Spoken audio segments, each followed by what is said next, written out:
I am Hayden Panettiere, and we are here at the studio recording Until Dawn. My name is Rami Malek, and I play Josh. My name is Megan Martin. My name is Brett Dalton. My name is Antonella Lentini, and I played Hannah and Beth. My name is Jordan Fisher, and I play the character Matthew, Matt for short. I'm Nicole Bloom, and I play Emily in the game. My name is Noah Fleiss. I am Galadriel Steinman, and I play Ashley. So Until Dawn is the story of 8 teenagers who revisit this cabin in the woods about a year later after a really traumatic experience where I've lost 2 of my sisters, so coming to kind of get some closure in that respect. One of the things that Larry does really well is make these multi-layered characters, and I think for just the story in general, it follows the quintessential horror film plot lines, but the characters are so unique in themselves, and I think that's very cool. Oh, I hope this was the right thing to do. What? You know, getting everyone together on the anniversary. I mean, Josh seemed really pumped about us all doing something, didn't he? Yeah, no, he definitely did. I haven't seen him so excited about something in forever. Good, good.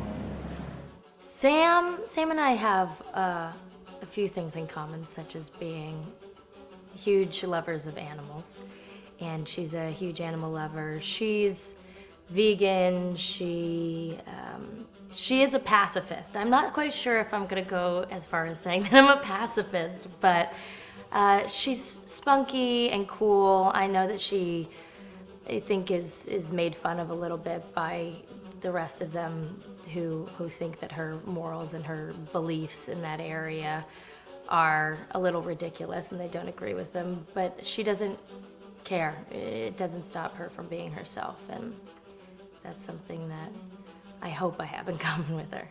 You know, he definitely can be depressed at some times and a bit of a loner, but he takes some solace in one of his sister's friends, Sam, played by Hayden Panettiere, and invites everybody back to the same house the next year to kind of find some closure.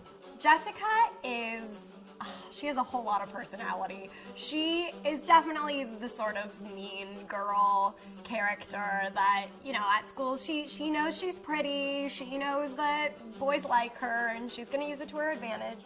He's got a big heart, and you can tell that that's very evident, especially how he treats his girlfriend, Emily, and, you know, he's kind of a meathead, but in the best way possible. She really knows what she wants, and she manages to get that from whomever it is, whether it be Matt or Mike. You know, she's really driven, and I can definitely relate to that. My character is Chris, and he is what society might consider the nerd of the group, and he kind of embraces it.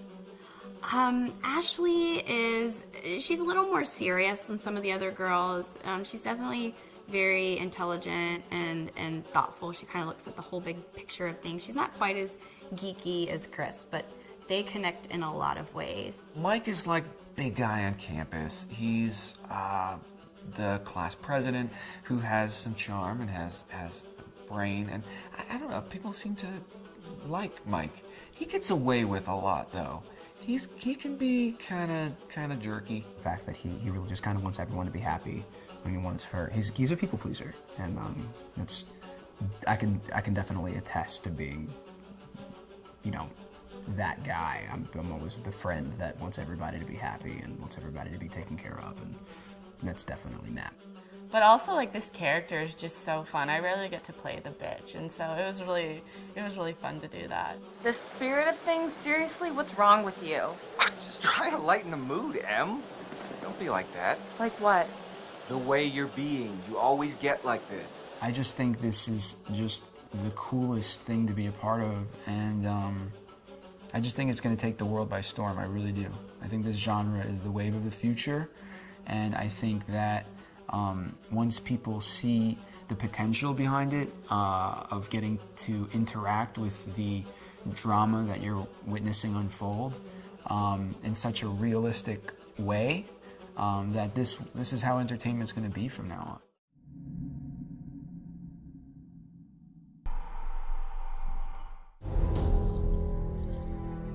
Hi, this is Lee Robinson, production designer on Until Dawn.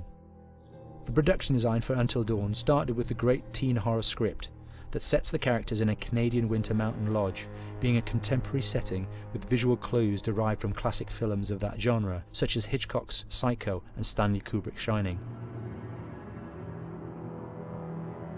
The storyboards are vital to the production design as it allows the designer to understand the scale of the environments to be made and the detail that would be seen to create the atmosphere of a horror. This took us into concepts that took these storyboards further, visualizing the world through the color palette, the lighting, tone and the mood, and developing key locations such as the lodge, the cable car stations, the forests themselves, the wilderness. As you can see, the environments and atmospheres change quite a bit from warm and inviting to cold and threatening. The Millionaire's Mountain Lodge was a key example. It was designed to be made from nearby stone and timber, embedding it into the landscape, with a contrasting and contemporary interior needing to be opulent and extravagant. We created dark and claustrophobic corridors with ominous and large open spaces, almost cathedral-like in size, and with huge structures to silhouette and dwarf the characters within, providing a labyrinth to explore and wander. Each character was developed with a strong visual identity in mind, with contrasting colours, tones and silhouettes to identify them, each to have their own texture, pattern and shape, so that when they were lined up you could always identify them. The costume designs allowed a range of clothes that would suit them for the cold winter weather, but also have an element of style and individualism, so that the audience could look at them and relate, recognizing themselves within them. A lady would like to cuddle up with her man by a nice cozy fire bathed in atmospheric mood lighting. Right. It'll get plenty toasty once we're rubbing up against each other. Mike. Yeah. Fire and mood lighting. Yes. Working with the lighting artists, we really brought the look and feel of the world together, and this required a thorough understanding of the visual language of teen horror. A key scene was where all the characters emerge out of the rear of the lodge chasing Hannah. A contrast is evident straight away from the exterior wilderness to the warmth of the lodge. The attention to character lighting here is through the bounce and rim lighting, accented colours and composition, creating characters that come from the dark into the light and back again with an emotional effect. Guys, there's someone outside. What the hell? Hannah! What's going on? Where's my sister going? It's fine. She just can't take a joke. It was just a prank, Han.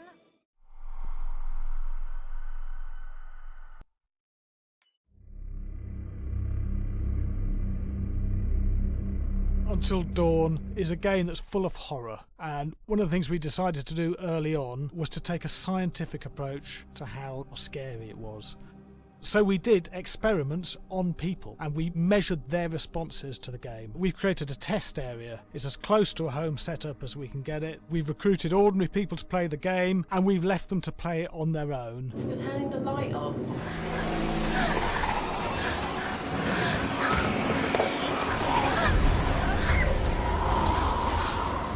The only difference is it's rigged with cameras and microphones that relay the data through to the next room where people are watching them play. Bracelet here we use for biometric testing. It measures the player's emotional response. It's called a galvanic response sensor. It makes contact with the user's skin and it measures the electrical conductivity across their skin. It's the same principle as an old-fashioned lie detector. When you're stressed, you sweat a little, very sensitive, and picks up tiny changes if the player is feeling anxious or scared. That data's fed back to a testing team, comes through as a graph. I'm so sorry.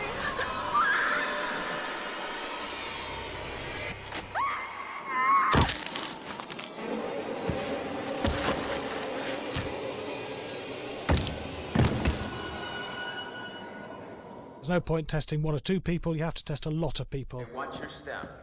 When we have a scare that's consistently has a measurable emotional response, then we knew it was good. If it didn't have that, it goes back to the team for improvement. The data doesn't tell us what's wrong with the scare, it only tells us if it's working or not. Wait, okay, so you hear that too, right? Josh. Here we have a chapter relatively early in the game. Weirdly regular. nothing regular about it. We have to create tension and anxiety in the player so they are ready to receive the scare.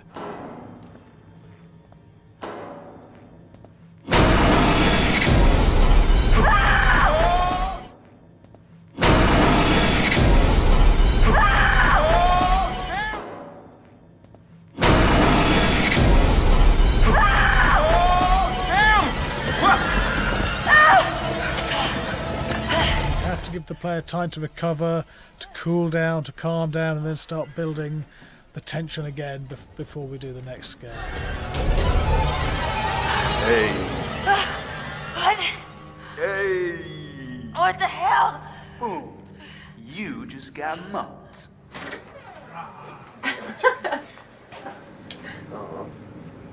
Yeah, I have such an adrenaline high from that game. There's two things we found. One is we could look at the scares, analyse if our expected scares were working effectively. Were people shrieking and covering their hands, or were they getting an emotional response from it? And being scientific about it means that we strip out people's opinions about whether things are working or not. We've got data, and we look at the data. If it's working, we're happy with it. Really scary.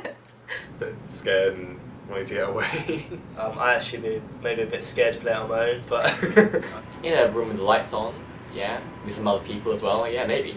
But because I'm a scaredy cat, I would play with someone in the room. And the lights on. It was one of the scariest games I've played in a long while.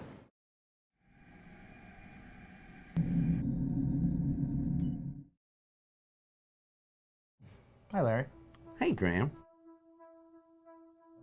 Hi, my name is Graham Resnick. I'm a filmmaker, writer, director, sound designer, and I started working with Larry Fessenden about 10, 15 years ago through my friend Ty West, who I grew up with, and have done a lot of sound design with on his films.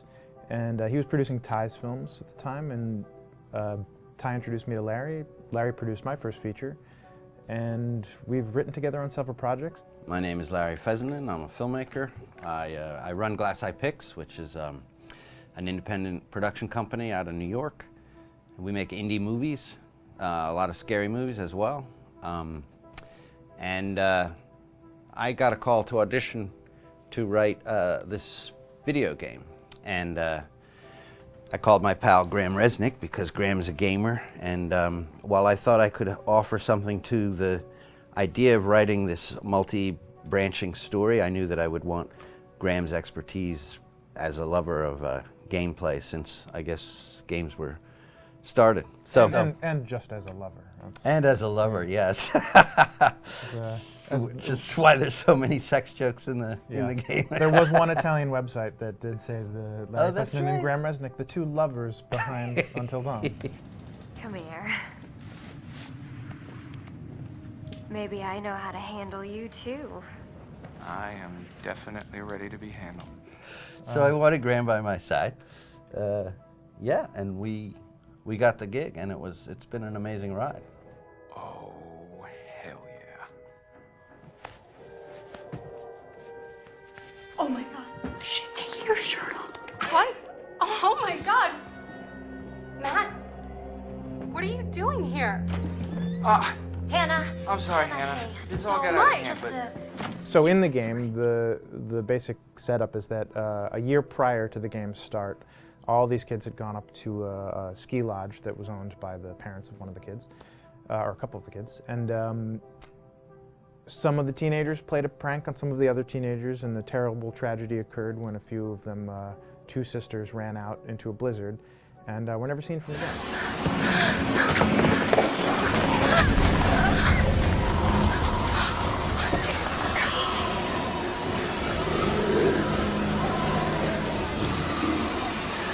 So now, a year later, this is kind of torn apart, this group of friends. They've gone through some trials and tribulations in the past year. The brother of the two girls has had a lot of psychological issues, and to kind of help him cope and help them all get over it, they all returned to the lodge a year later, back up on the mountain.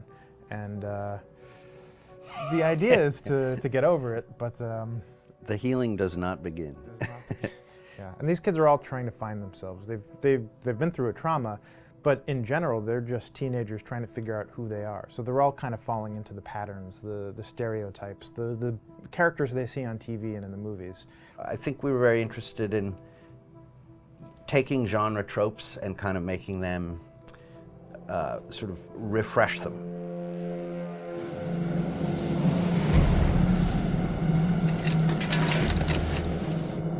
Hey, did you see that? Dad said it'd just be us this weekend. We're familiar with how slasher movies work. Most people have seen some horror movies, and we have established notions and preconceptions about the roles of the players in horror movies and how they talk and how they get killed and how they have sex. And to bring you into the game that way and then subvert a lot of those expectations was kind of our goal. They're haunted by some incident that happened in their past, which I think you pretty much figure out that that's going to have a role in their interaction. Yeah, so I think what was fun was we take some sort of stock characters and we try to give them some shape, but at least at the beginning they're recognizable in the way of groups of friends. There's, you know, the jock and the bitchy girl and the rivalries between everyone. And oh my gosh, and really fun characters too. Like we just had so much fun living in the minds of these characters through writing the script. What do you think? Jesus! You know, it was fun. I think we were looking to get that kind of banter that you Yeah. see both in movies, but also that you absolutely have with friends, and sort of those inside jokes. And of course, as writers and as friends ourselves, we sort of developed little tracks, and we try to Yeah. give the characters that kind of vibe.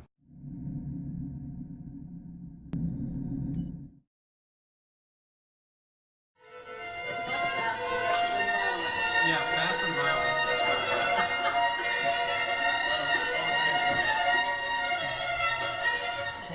All right, from the top.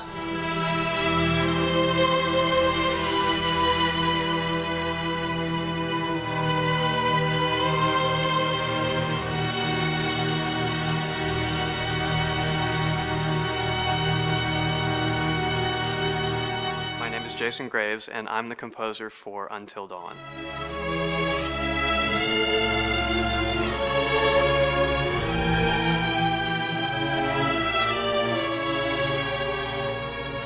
I've been involved with Until Dawn for about a year now. Originally, I was contacted by Barney Pratt, the audio director. I think that had something to do with my lineage of horror games, and hopefully not the fact that my last name is Graves, although a lot of people seem to associate my name with scary music.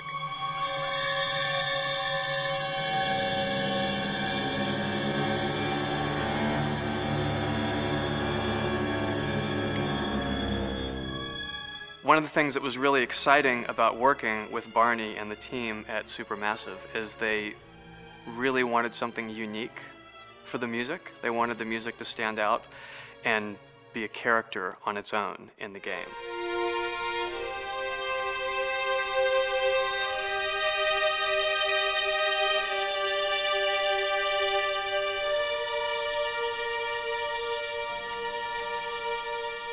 When I'm first starting on a new score, and it doesn't matter if it's film, television, or games, I always end up going to the main theme.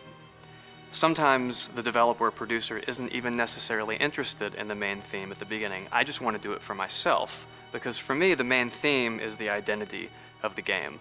It establishes the mood, the atmosphere, and the character of the music, and how it's going to be playing in the background.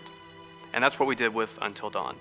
That was actually my demo pitch to Supermassive Games. I put a main theme together, recorded all the instruments at my studio, and sent it to them. And they liked it. We actually ended up recording that exact theme, all the instruments and everything, live here at Ocean Way, probably 9 months ago. And that's what we've been using in all the demos for the game, and that's the final version of the theme that is the main theme that you'll hear on the menus and in some key pieces of gameplay.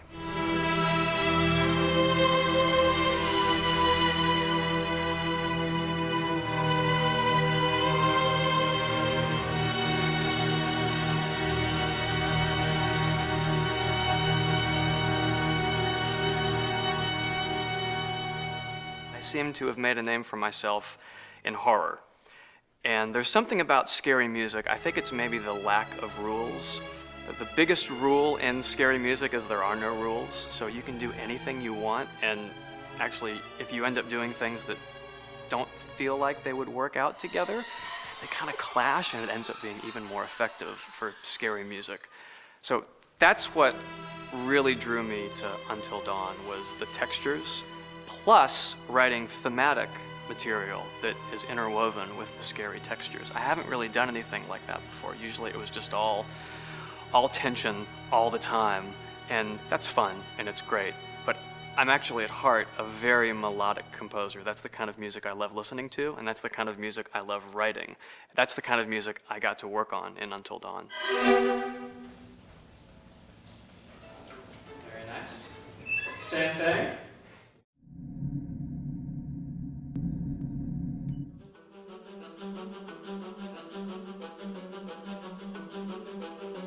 My name is Will Biles, Executive Creative Director of Until Dawn. The first part of getting a believable facial performance in-game is to capture, topographically, the actor's range of emotional expressions as separate versions of the same head.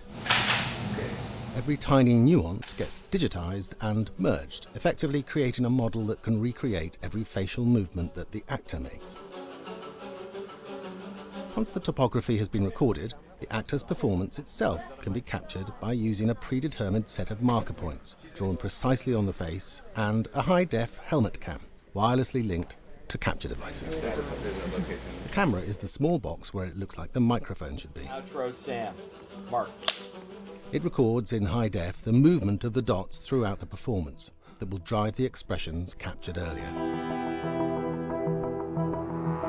Unlike other systems, this form of capture is far less lossy because there are fewer interpretations between performance captured and performance rendered finally in-game. The audio is also recorded via two separate lavalier mics attached to the helmet. It takes a while for the actors to acclimatize to carrying around the recording devices and the helmet cams, but very soon the shoot becomes similar to any other effects shoot or a green screen shoot. The actors in these scenes are only recording facial animation, but use cursory body movements for pacing. Wait, and maybe we should all stick together and find everybody and make sure that we're all okay, so... 1-1, the year before the prank. Take 2, Mark.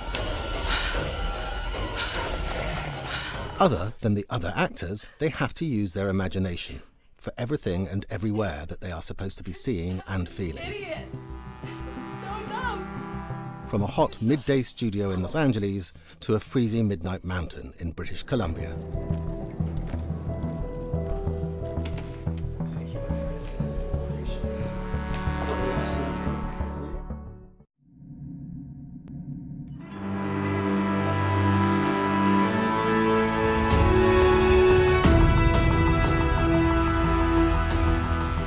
Until Dawn has a dynamic, ever-changing story, the facial performances and the body performances are recorded separately, with different systems.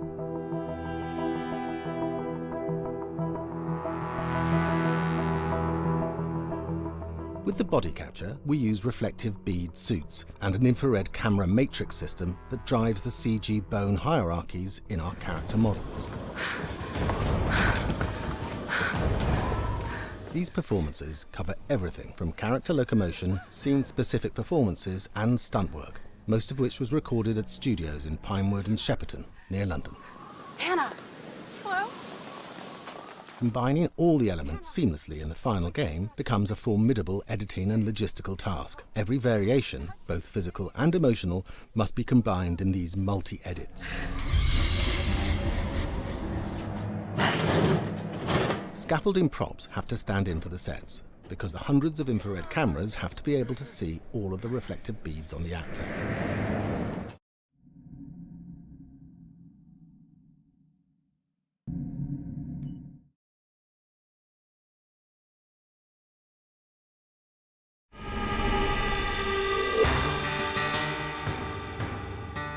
America's Northwoods border region.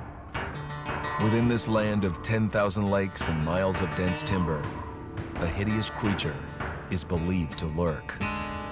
The Northwoods is probably one of the last frontiers in America. There's still a lot of places in this area that hasn't been set foot by man. Monsters and mysteries exist here because it is remote. Up in the North Woods, winters are long. In times of biting cold and isolation, a devouring monster is believed to come forth. It's terrorized native people for generations. Growing up, I was told, like, don't go outside, the Wendigo will get you.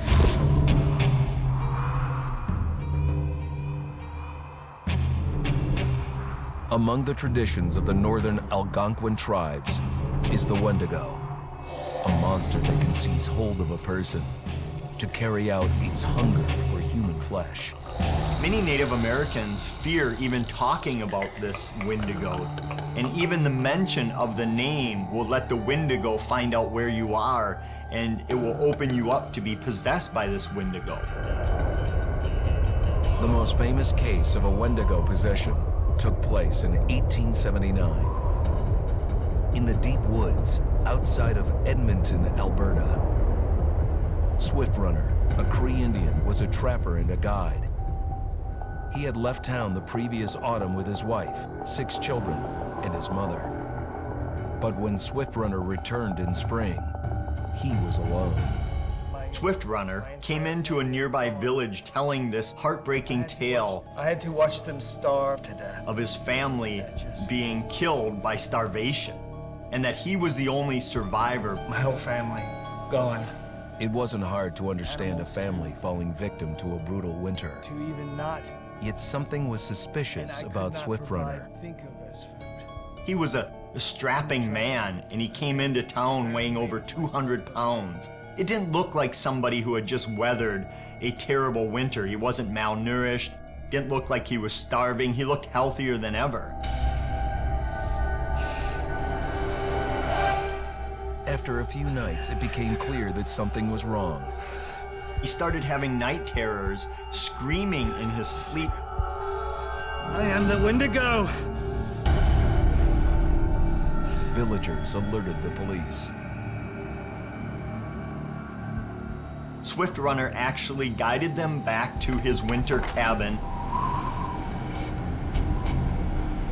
When they got there, that's when they saw the true horror.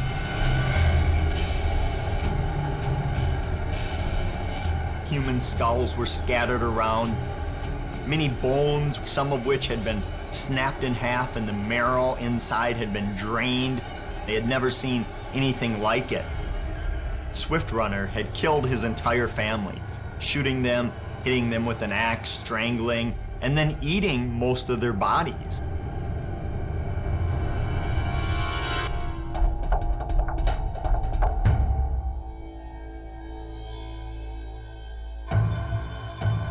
Right up until the moment the noose was on his neck, Swift Runner swore the evil spirit of the Wendigo had possessed him and twisted him into a cannibal killer. When he was on the gallows, Swift Runner himself said, "I am no longer a man."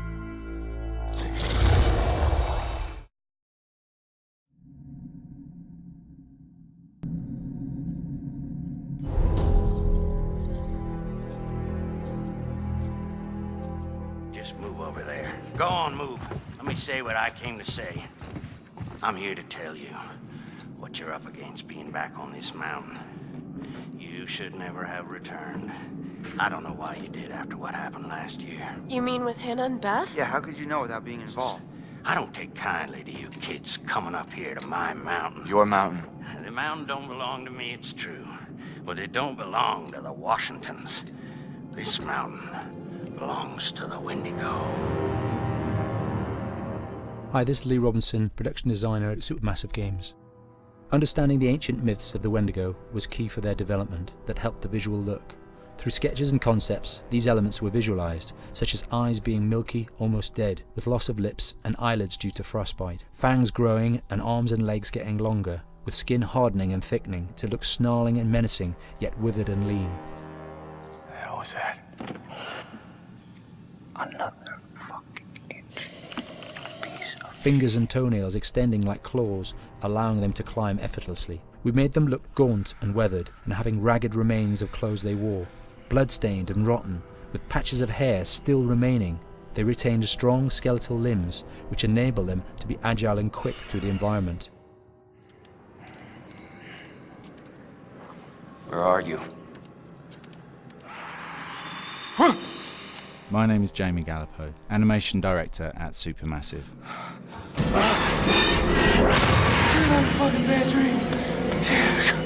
The overall direction on the creature was to be very strong, to be extremely fast. We wanted a spider-like movement to the creature. 1 minute scampering to leaping and then crawling, almost instantaneous.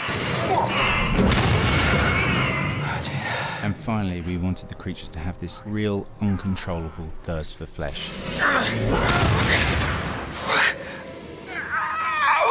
From a sound design perspective, the Wendigo was a real challenge. For the main vocalizations of the Wendigo, we used our own vocalizations, various different animals from the exotic to the farmyard, various plugins and processes to gel these sounds together and keep a human resonance behind that voice, telling the backstory of the Wendigo.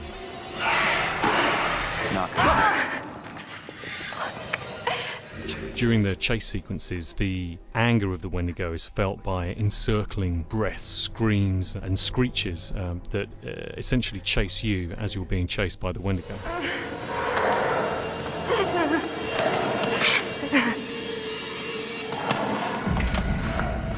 We would layer them up in a multitude of layers, sometimes 15, 20 sounds playing at the same time, to build up the vocalizations for this fearsome creature which is always in attack mode, hyperactive and chasing you throughout the game.